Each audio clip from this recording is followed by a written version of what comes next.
بسم اللہ الرحمن الرحیم۔ السلام علیکم ناظرین، آج 11 نومبر پیر کی صبح ہے اور آج ہم کچھ بات چیت کریں گے پاکستان میں جو اقتدار کی راہداریاں ہیں، چاہے وہ اسلام آباد کے اندر ہیں یا راولپنڈی کے اندر ہیں، وہ واشنگٹن میں ہونے والی تبدیلی کے بعد یہاں پہ ماحول کیا ہے، کون کیا گنگنا رہا ہے، کون کیا سوچ رہا ہے، کون کیوں پریشان ہے۔ یہ وہ سوالات ہیں جو آج کل ہر کسی کے ذہن کے اندر ہیں، اور ہم نے بھی کچھ لوگوں سے، اپنے دوستوں سے، ملنے والوں سے کچھ بات چیت کی پچھلے 1-2 دنوں کے اندر، اور عموماً کوئی نہ کوئی مصرع، کوئی نہ کوئی جملہ ایسا مل جاتا ہے، یا کوئی نہ کوئی باڈی لینگویج کا کچھ اشارہ ایسا مل جاتا ہے کہ جس سے اندازہ ہوتا ہے کہ اچھا معاملات چل کیا رہے ہیں۔ جو ہمیں سب سے اچھا جو ایک مصرع یا ایک گانے کا جو ہے کہ وہ کیا کہتے ہیں، مکھڑا کہتے ہیں اس کو، کیا کہتے ہیں، گانے کا ابتدا جس سے ہوتا ہے، ایک صاحب نے وہ سنایا اور کہا کہ وہ لوگ وہ پاور کوریڈور کے جو کرتا دھرتا ہے پاکستان کے اندر، جو یہ سمجھتے ہیں کہ واشنگٹن بھی ان کا اپنا شہر ہے، یا واشنگٹن میں جو پاور کوریڈور والوں کو یہ یقین دہانیاں کراتے ہیں کہ جناب یہ پاکستان بھی آپ کا اپنا ہی وطن یا شہر ہے، ان کی حالت آج کل وہ اس خاتون کی سی ہوئی ہے جو وہ گانا گاتی ہے اور یہ کہتی ہے جی میرا چین وین سب اجڑا، ظالم نظر ہٹا لے، برباد ہو رہے ہیں جی تیرے اپنے شہر والے۔ تو وہ یہ کہتے ہیں کہ اب وہ اپنے واشنگٹن شہر کی طرف جب نظر اٹھا کے دیکھتے ہیں تو وہاں پہ ان کے سب جو سرپرست تھے وہ اجڑے اجڑے وہ دکھائی دے رہے ہیں، اور یہاں پر یہ بھی جو ہے صاحب اجڑے اجڑے دکھائی دے رہے ہیں۔ تو یہ معاملات اگر آپ پچھلے چند دنوں کے اندر 2-3 چیزیں بڑی اہم ہیں، بڑی سنجیدہ چیزیں ہیں، یہ تو چلیں لائٹ موڈ میں ہم نے کہا، لیکن بہت سی چیزیں آپس میں جڑی ہوتی ہیں۔ وہ معاملات یہ ہیں کہ اس وقت اسلام آباد میں اور راولپنڈی کے اندر باقاعدہ جو چیزیں بریف کی جا رہی ہیں یا بتائی جا رہی ہیں یا لکھوائی جا رہی ہیں یا بلوائی جا رہی ہیں، اس کے اندر جو سب سے سنجیدہ پہلو ہے، جو سب سے میرا خیال ہے کہ ہم سب کے لیے ایک فکر مندی کا پہلو ہے، وہ یہ ہے کہ اس وقت ایک باقاعدہ منظم طریقے کے ساتھ، منصوبہ بندی کے ساتھ یہ تاثر پیدا کرنے کی کوشش کی جا رہی ہے کہ امریکہ کو پاکستان کی اس خطے میں افغانستان کی وجہ سے ضرورت ہوتی تھی، نہ کہ بائی لیٹرل ہمارے اتنے اچھے کبھی مراسم رہے ہیں، نہ کبھی اتنے اچھے کو ذاتی تعلقات ہمارے رہے ہیں کہ ہم ان کے لیے کو بہت اہم ہوں اور وہ ہمارے لیے کچھ بڑا کر چھوڑیں یا اپنے تعلقات کو داؤ پہ لگائیں، بلکہ امریکہ جو ہے وہ اس خطے میں پہلے وہ رشین مداخلت تھی افغانستان کے اندر، انویژن ہوا، افغانستان پہ قبضہ کیا گیا، وہ گرم پانیوں تک آنا چاہتے تھے، ہم ٹول بنے، استعمال ہو گئے۔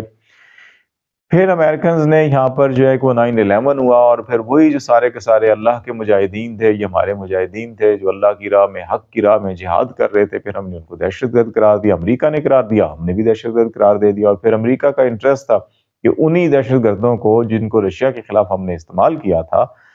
وہ اب جو ہے کہ امریکہ کے لیے خطرہ تھے یا اس خطے میں امریکن انٹرسٹ کے لیے خطرہ تھے، پھر انہوں نے ان کو ختم کرنا تھا، تو پھر وہ جب یہاں پر آئے اور پھر ہم نے ان کے ساتھ مل کر ان کی ٹیلی فون کال پر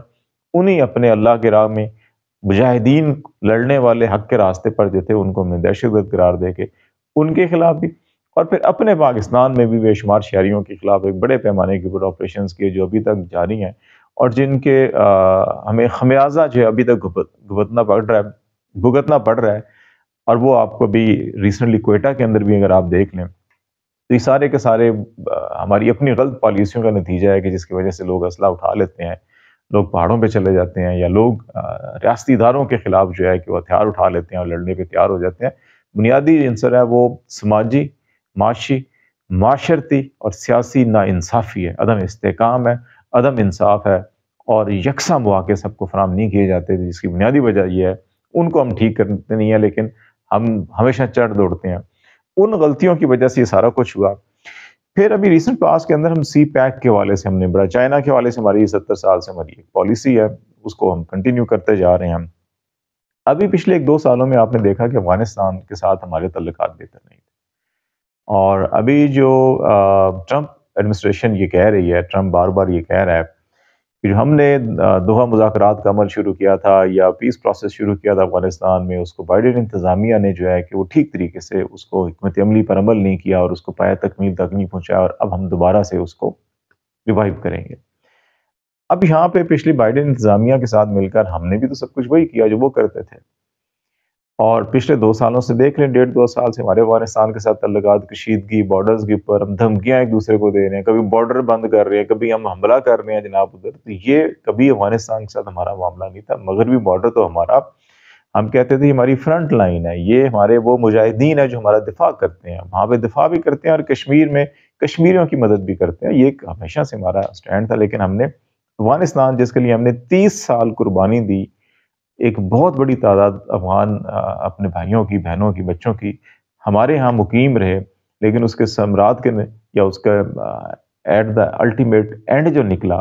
وہ ہماری غلط پالیسیوں کی وجہ سے، وہاں پر بھی ہمارے خلاف وہی نفرت پائی جاتی ہے جو پاکستان کے اندر اس وقت لوگوں کے اندر پائی جاتی ہے. تو یہ وہ چیزیں ہیں کہ ابھی کچھ عرصے سے جو جن کا چین وین اجڑا ہوا ہے سب کا، اور جن کا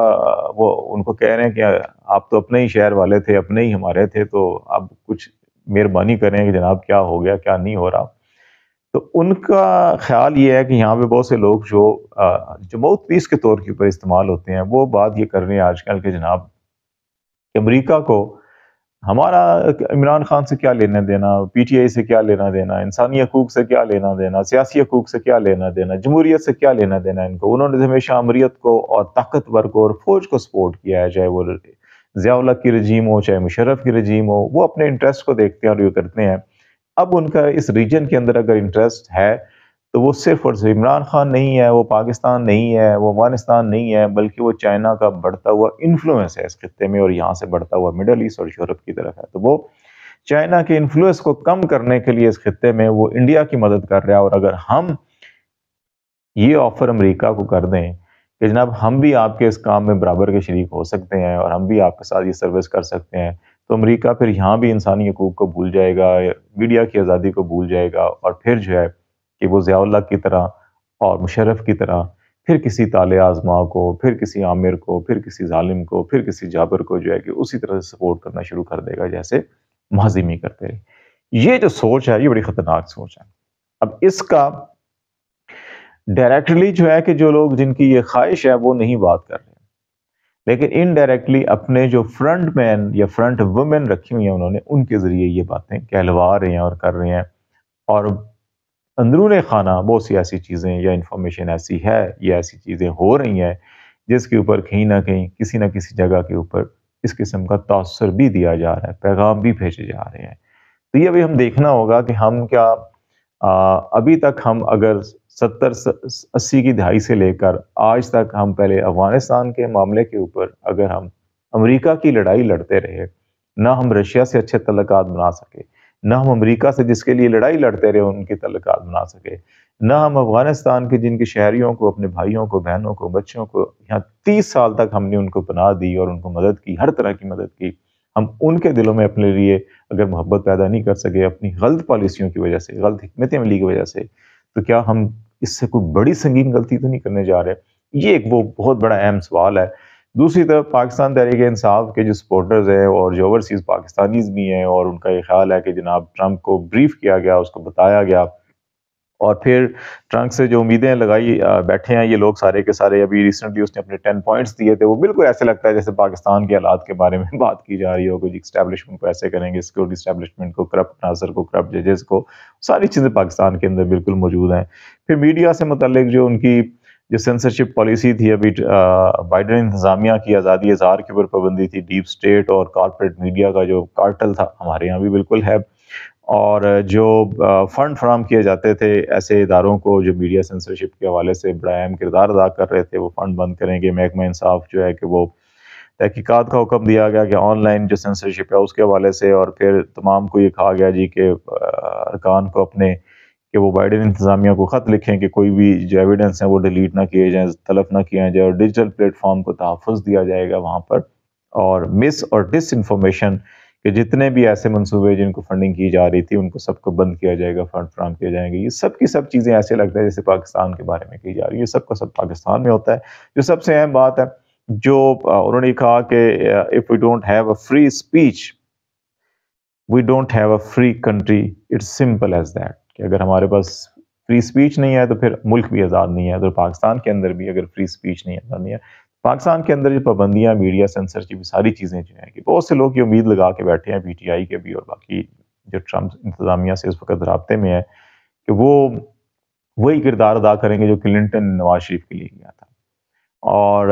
ان پالیسیز کا جو اگر ٹرمپ اپنے ہاں امپلیمنٹ کرتے ہیں اور وہاں پہ بڑی کلین سویپ کرتے ہیں، وہ صفائی کرتے ہیں ان تمام کرپٹ عناصر کی جو اس وقت پاکستان میں جو کرپٹ رجیم کی سرپرستی کر رہے ہیں، تو پھر ان کے اگر والی وارث ختم ہو گئے تو یہ لاوارث ہو جائیں گے. لیکن یہ جس بنیاد کے اوپر چائنا کو سامنے رکھ کر اور ہم جو ہماری ہمالیہ سے اونچی، سمندر سے گہری اور وسعت جو ہے کہ ہم اس کی جو ہے کہ وہ آسمانوں تک لے جاتے ہیں کہ جناب وہ دوستی پھر ہماری کہاں جائے گی اور کیا جائے گا، اس کے بارے میں بھی سوچنے کی ضرورت ہے. تو لیٹس سی، دیکھتے ہیں کیا ڈیولپمنٹ ہوتی ہے. آج تک کے لیے اتنا ہی. خالد جمیل کو اجازت دیجیے. اللہ حافظ.